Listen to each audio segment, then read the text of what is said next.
Welcome to Burlap Teachers. Enjoy the video. You start by removing live power.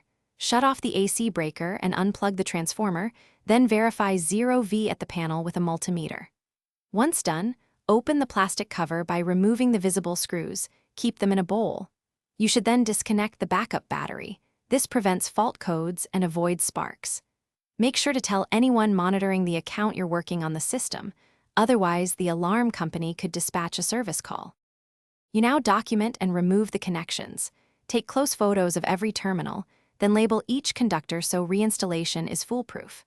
Next, loosen the terminal screws and carefully lift wires out one at a time. This prevents accidental shorting.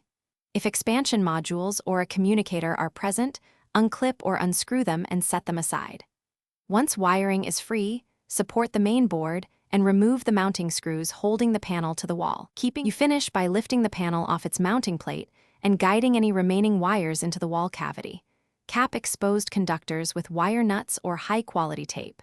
Make sure the original keypad and sensors are stored or removed per your plan, and put a blank plate or cover over the junction so nothing is exposed. Once physically finished, restore power and test the zone statuses or call your provider. If you see fault LEDs, check battery connection and AC input first. That resolves most post-removal errors.